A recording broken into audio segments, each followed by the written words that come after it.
오늘 말씀의 제목은 여기 오신 왕입니다. 이미 오신 왕이시다라는 그런 의미가 있는데, 지난주에 나눴던 말씀 기억하십니까? 말씀의 제목이 다시 오실 왕이었습니다.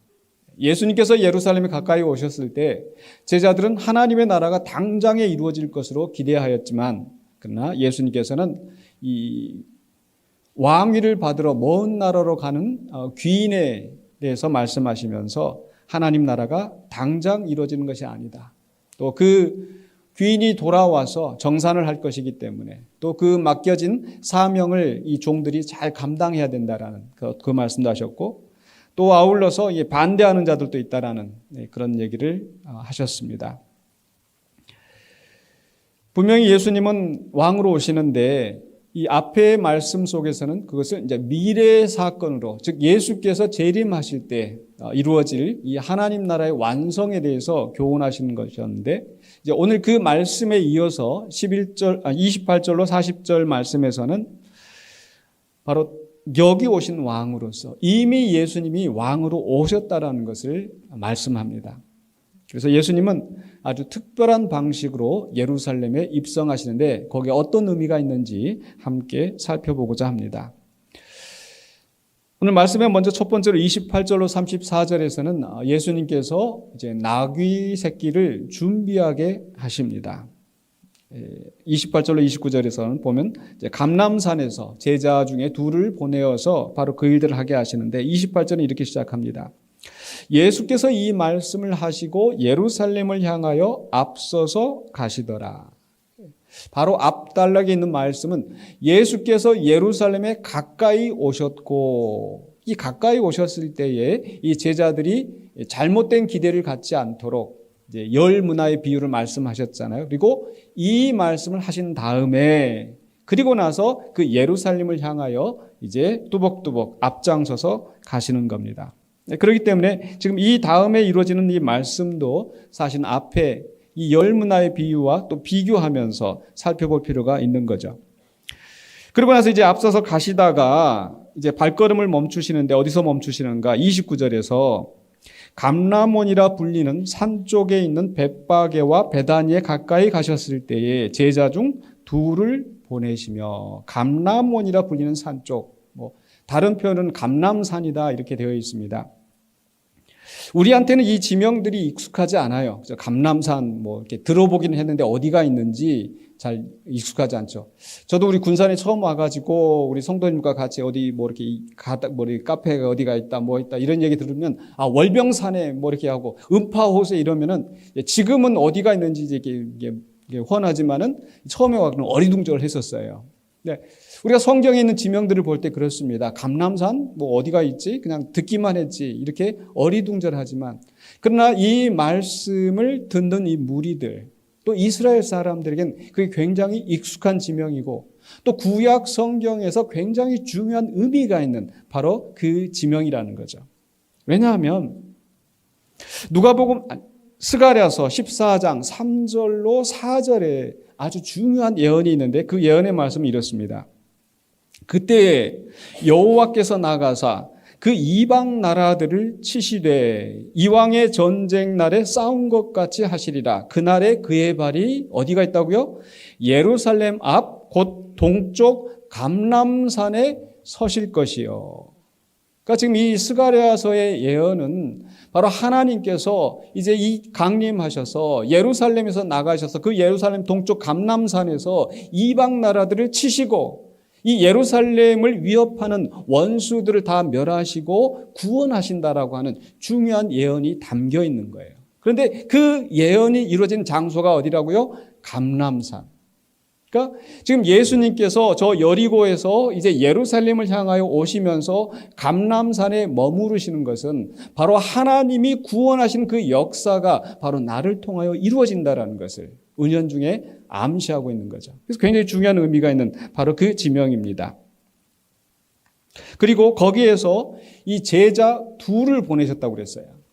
3명도 아니고 1명도 아니고 왜 제자 둘을 보내셨을까라고 하면, 이제 이 이후로 펼쳐지는 이야기들이 사실 굉장히 중요한 구원의 의미가 담겨 있기 때문에 바로 이 제자들을 보내시면서 그 모든 순간들을 너희가 목격하고 그것을 증언하라고. 즉 구약 성경에서 이 증인을 세울 때는 바로 꼭 두 사람 이상이 하게 하였거든요. 그래서 이 두 사람의 제자들을 보내서 지금 예수님이 지시하신 일들이 어떻게 이루어지고 그것이 어떤 의미가 있는가를 증언하게 하는 그런 목적이 있었다라는 거죠. 자, 그래서 이 제자들을 보내시면서 예수님이 하신 일이 뭡니까? 가서 이 매여 있는 나귀 새끼를 볼 터인데 그것을 끌고 오라고 말씀하셨습니다. 30절로 31절에서. 30절 보시면요. 이르시되 너희는 맞은편 마을로 가라. 그리로 들어가면 아직 아무도 타보지 않은 나귀 새끼가 매여 있는 것을 보리니 풀어 끌고 오라고 말씀하시죠. 굉장히 구체적으로 지시하십니다. 가면은 그냥 아무 나귀 새끼나 있으면 타고 오라 이렇게 말씀하지 아니하시고 아무도 타지 않은 새로운 어린 나귀 새끼가 매여 있는 것을 발견할 것이다. 그것을 가지고 오라고 말씀하시는 거예요. 왜 예수님께서 나귀 새끼를 지금 가지고 오라고 말씀하셨을까? 예수님 이제 오시다가 야 이제 너무 힘들다. 가서 좀 이제 그냥 더 이상 못 걷겠으니까 가서 좀 나귀라도 가지고 와서 나 좀 태우고 가라. 그런 의도로 말씀하지는 않으셨다는 거예요. 여기에도 굉장히 중요한 의미가 있다는 겁니다. 어떤 의미가 있는가? 바로 창세기 49장에서 야곱이 죽기 전에 자기의 그 12 아들에게 축복하는 내용이 나오는데 그 가운데서 유다에게 특별한 복을 기도합니다. 그 기도의 내용은 바로 이 유다 지파에서 왕이 나올 것을 말씀하시는 거죠. 그 내용이 이러합니다. 창세기 49장 10절로 11절에서 규가 유다를 떠나지 아니하며 통치자의 지팡이가 그 발 사이에서 떠나지 아니하기를. 규라고 하는 것은 왕의 지팡이에요. 통치자의 지팡이 같은 말입니다. 그 통치자의 지팡이가 그 발 사이에서 떠나지 아니한다라는 것은 바로 이 유다 지파에서 왕이 나올 것을 예언하는 거죠. 실로가 오시기까지 이르리니 그에게 모든 백성이 복종하리로다. 근데 거기서 끝나지 않고 그 다음에 나오는 말씀이 뭐예요? 11절에서 그의 나귀를 포도나무에 매며 그의 암나귀 새끼를 아름다운 포도나무에 매일 것이며. 그래서 이 통치자의 오심과 그 매여 있는 나귀 새끼를 연결시키고 있다는 거죠. 그러니까 지금 예수님께서 가서 매여 있는 나귀 새끼를 너희들이 볼 것이다 라고 하는 것은 바로 창세기 49장에서 예언되었던 그 왕, 그 메시아가 바로 이제 나타났다라는 것을 선언하시는 거죠. 그리고 나서 이제 31절에 누가복음 19장 31절에 만일 누가 너희에게 어찌하여 푸느냐 묻거든 말하기를 주가 쓰시겠다 하라 하시매. 바로 예수님은 저 나사렛에서 오는 그냥 나그네가 아니라 지나가는 나그네가 아니라 바로 주님이시다.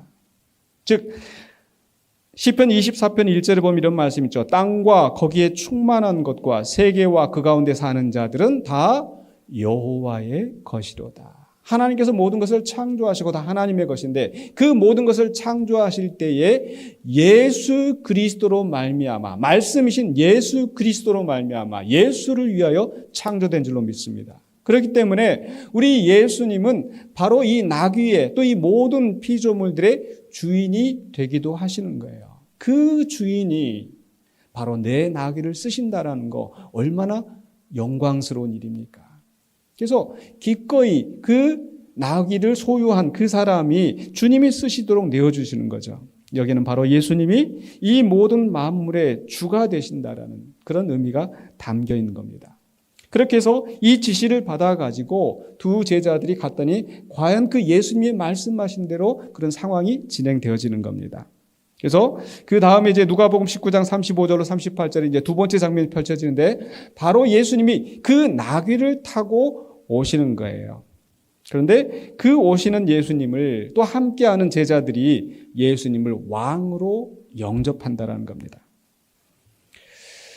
먼저 35절 36절을 보면요. 바로 이 제자들이 그 나귀 가져온 그 끌고 온 나귀 새끼 위에다가 이제 겉옷을 펼치고 또 사람들이 그 예수님이 가시는 길에다가 겉옷을 펼쳤다고 기록하고 있습니다. 35절 36절에 그것을 예수께로 끌고 와서 자기들의 겉옷을 나귀 새끼 위에 걸쳐놓고 예수를 태우니 가실 때에 그들이 자기의 겉옷을 길에 펴더라.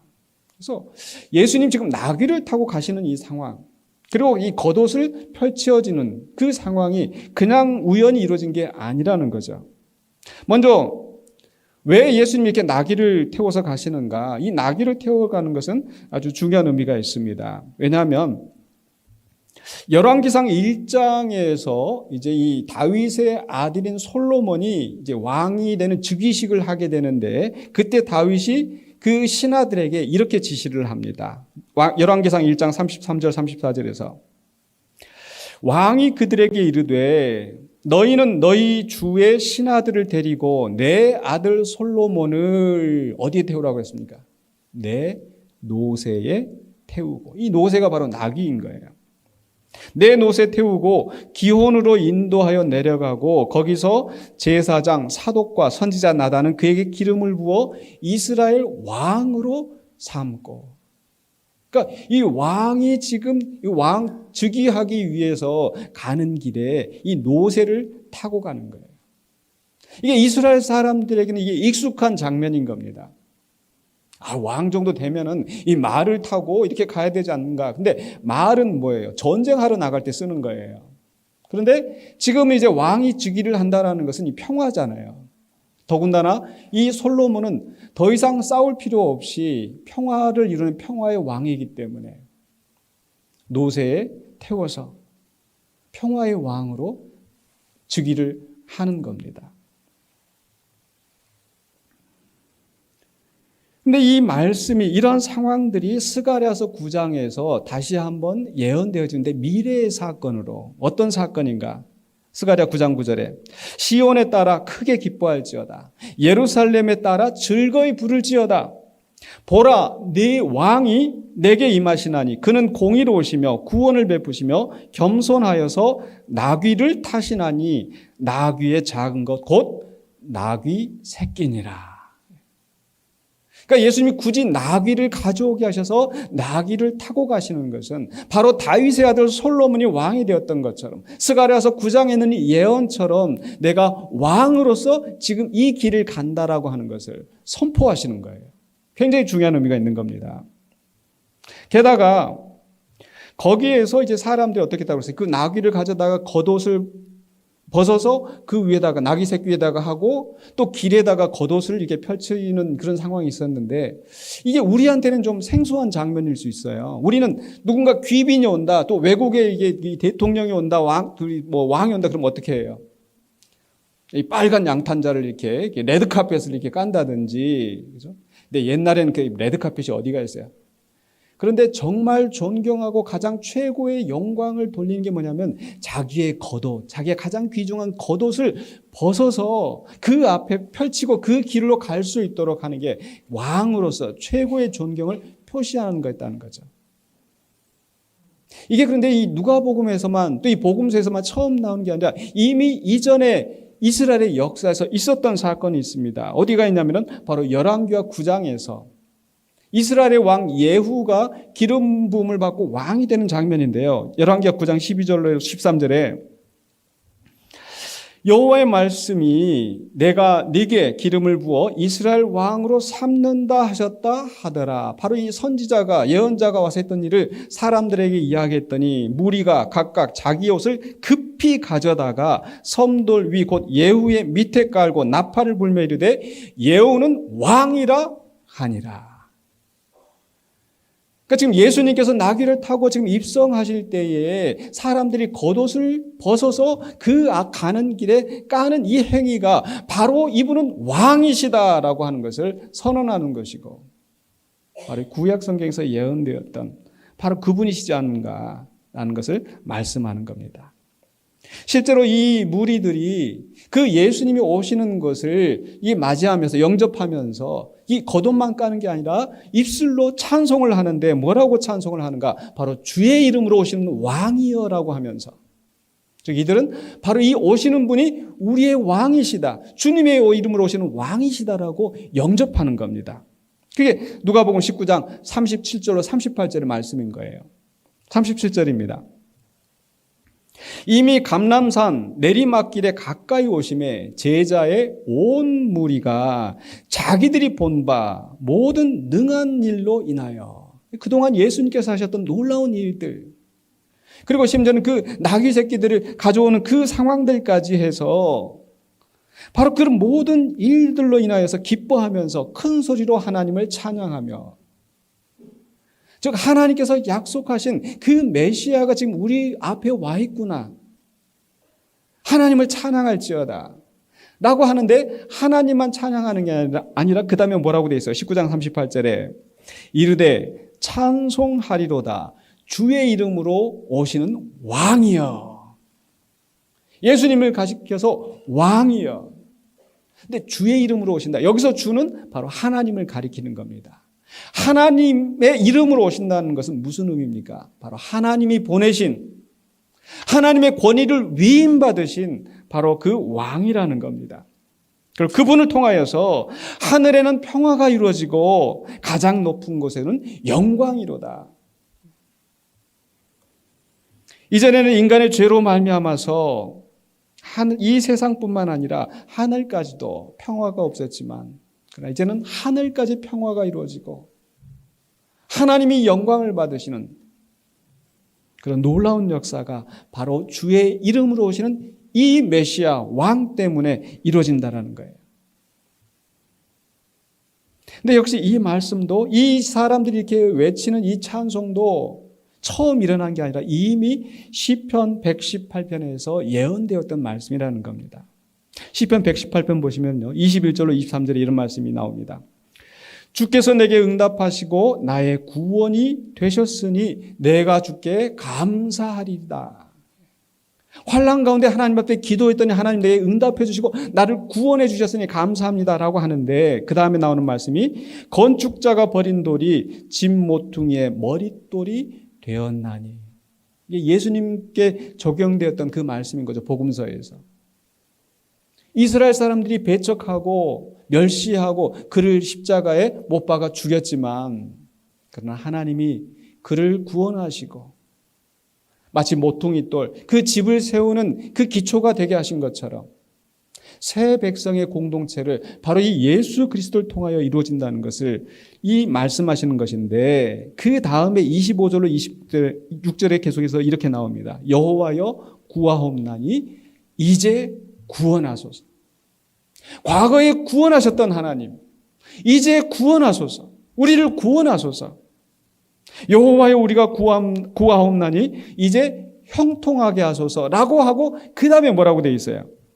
여호와의 이름으로 오는 자가 복이 있으며 우리가 여호와의 집에서 너희를 축복하였도다. 여호와의 이름으로 오는 자요.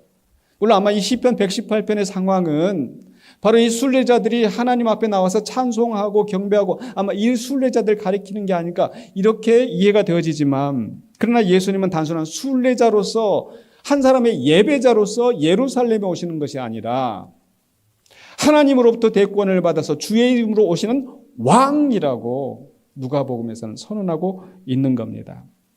그런데 그 여호와의 이름으로 오는 이 왕 앞에서 백성들이 뭐라고 소리쳤다고 그랬어요? 이제 구원하소서. 여러분들, 이제 구원하소서를 히브리어로 뭐라고 하는 줄 아세요? 히브리어로 뭐라고 해요? 갑자기 이렇게 질문하니까 조금 이제 갑자기 목사님 우리가 히브리어를 어떻게 알아요? 아무리 목사님이 구약 공부하셨다고 우리한테까지 히브리어를 물어보십니까? 라는 표정이신데, 이제 구원하소서라는 그 표현이 히브리어로 뭐냐면은 호산나. 아시겠죠? 누가복음에는 호산나라는 단어를 사용하고 있지 않지만, 다른 복음서에 보면은 사람들이 종려 가지를 흔들면서 호산나 호산나 외치더라. 그 호산나가 바로 이제 구원하소서. 그러니까 예수님은 어떤 분이신가? 주의 이름으로 오시는 왕이시고 그분이 이제 우리를 구원하실 자라는 것을 이제 고백하면서, 주의 이름으로 오시는 왕이여 이제 우리를 구원하소서, 이제 우리를 구원하소서라고 찬송하며 소리치는 겁니다. 이게 지금 예수님께서 아주 특별한 방식으로 예루살렘에 들어오시는 상황인 거예요. 자, 그런데 이렇게 많은 무리가 예수님을 둘러싸고 그 겉옷을 그 앞에 펼치고 예수님을 향하여 축복하고 찬송하는데, 그런 순간에도 아주 얼굴을 찡그리면서 못마땅해 하는 사람들이 있어요. 그게 바로 39절로 40절에 나오는 그 제자들 비난하는 바리새인들. 그리고 거기에 대한 예수님의 응답이 나오자 39절입니다. 무리 중 어떤 바리새인들이 말하되 선생이여 당신의 제자들을 책망하소서 하거늘. 꼭 이런 사람들이 있어요. 다들 막 좋아하고 잔치하고 그런데 그냥 막 레이저를 막 쏘면서 못마땅해가지고 이건 이렇고 저건 저렇고 막 이렇게 바리새인들이 지금 그러고 있는 거예요. 그 축하의 자리에서, 그 기쁨의 자리에서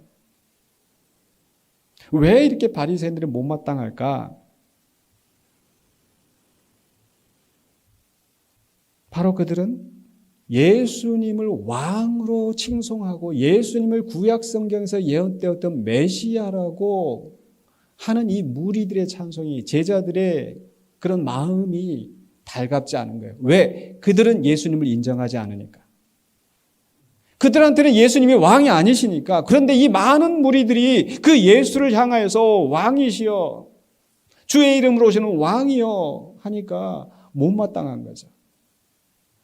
지금까지도 바리새인들은 항상 그렇게 예수님을 비난하고 예수님과 논쟁을 하면서 그렇게 한 이유가 뭐예요? 자기들의 종교적인 전통과 맞지 않다고, 그 제자들이 그 전통을 따르지 않는다고, 죄인과 세리를 가까이 하신다고, 자기들이 기대했던 그런 왕의 모습이 아니기 때문에 예수님을 인정하지 않은 겁니다. 그런데 이 무리들이 예수님을 가리켜서 주의 이름으로 오시는 왕이여라고 하니까 이 바리새인들이 예수님을 가리켜 뭐라고 해요? 선생이요. 이 사람들에게는 결국 그 정도밖에 안 된 거예요, 예수님이.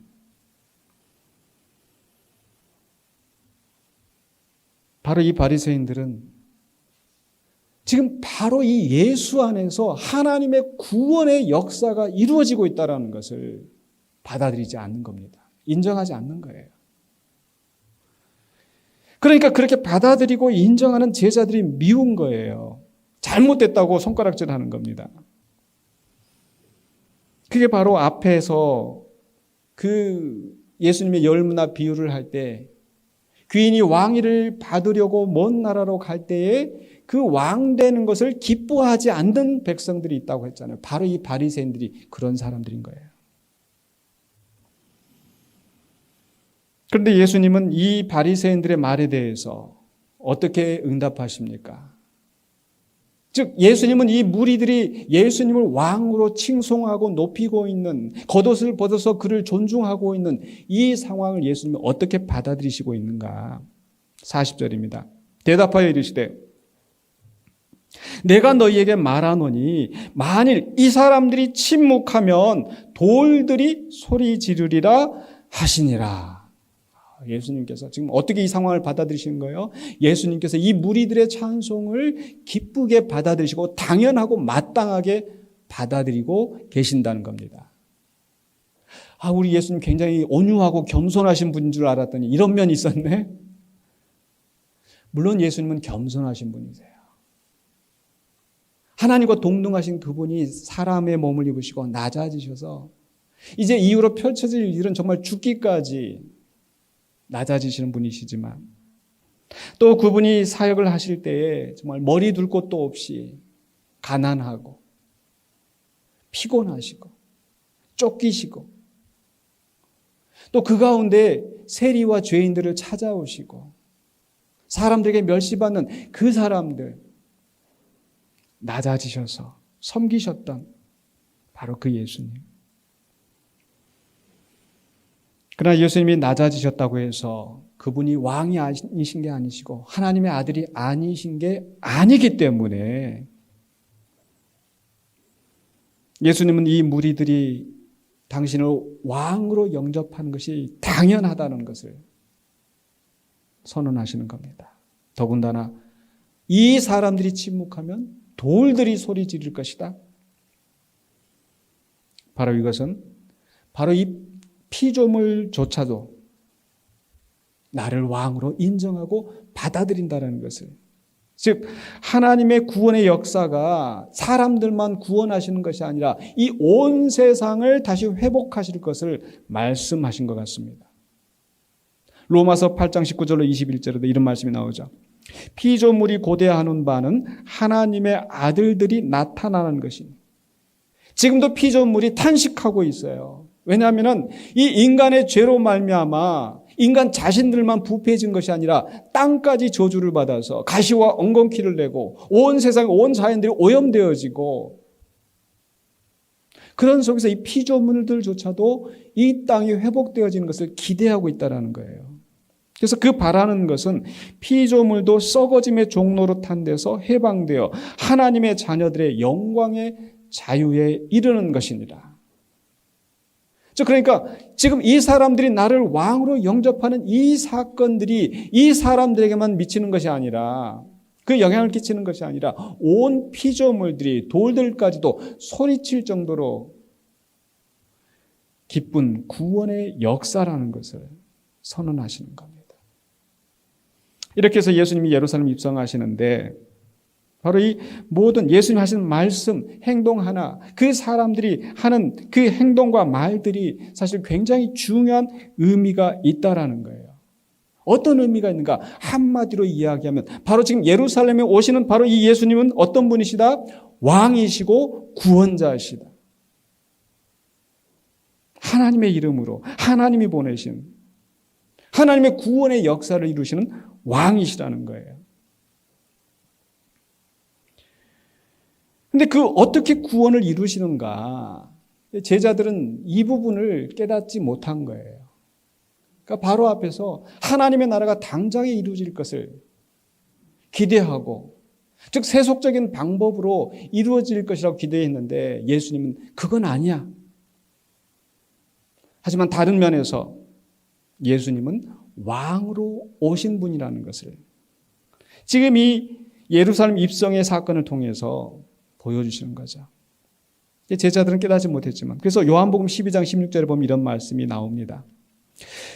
똑같이 요한복음 12장이 바로 이 종려주일, 예수님이 예루살렘 입성하신 이 사건을 지금 묘사하고 있는데 16절에서 제자들은 처음에 이 일을 깨닫지 못하였다가 예수께서 영광을 얻으신 후에야, 즉 예수께서 그 십자가의 죽임을 당하시고 부활하셔서 승천하신, 그리고 그들에게 성령을 보내주셨던 이런 일련의 과정들을 통해서 이것이 예수께 대하여 기록된 것임과 사람들이 예수께 이같이 한 것임이 생각났더라. 예수님이 하셨던 말씀, 예수님이 하셨던 행동, 사람들이 예수님 앞에 어떻게 했었는가, 그게 우연이 아니라 바로 구약 성경에 예수께 대해 기록된 것이 성취되었구나라는 것을 깨닫게 하시는 겁니다.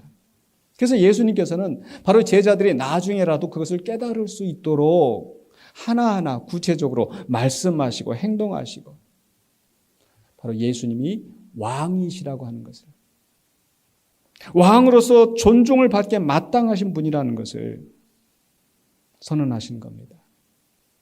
그래서 앞에 누가복음 19장 11절로 28절에서는 바로 다시 오실 왕으로서, 즉 제자들이 생각하는 것처럼 무력으로 정복하고 군림하고 정권을 탈취하는 그런 왕이 아니시고, 바로 예수님이 이루시는 구원은 그분이 낮아지시고 죽기까지 순종하셔서 우리를 위하여서 그 대속의 피를 흘리시는 그 구원이라는 것을 예수님이 앞서서 말씀하신 거예요. 그러나 그 예수님의 죽으심은, 예수님의 십자가는 패배가 아니라, 죄인으로서 죽으시는 것이 아니라 왕으로서 하나님의 뜻을 이루시는 구원자로서 오신 분이라는 것을 동시에 오늘 이 예루살렘에 입성하시는 이 특별한 사건을 통해서 말씀하시는 겁니다. 그렇기 때문에 예수님은 다시 오실 왕이기도 하시지만 이미 우리 가운데 오신 왕이 되신 줄로 믿습니다. 2000년 전에 오셨을 때 이미 그분은 왕으로 오신 거예요. 바로 그 예수님이 오늘 우리의 삶 가운데도 우리의 왕으로 오시는 분인 줄로 믿습니다. 바로 우리 교회의 머리가 되시고 이 교회의 왕이 되신 우리 예수님, 또 그분은 우리의 삶 속에서 우리가 왕으로 영접해야 할 그리스도이신 줄로 믿습니다. 여러분, 우리 예수님이 여러분의 왕이신 걸 믿으십니까? 물론 여전히 그 바리새인들처럼 예수님을 그저 하나의 도덕적인 모델로, 모범으로, 선생으로 그 정도만 취급하는 사람들이 있습니다.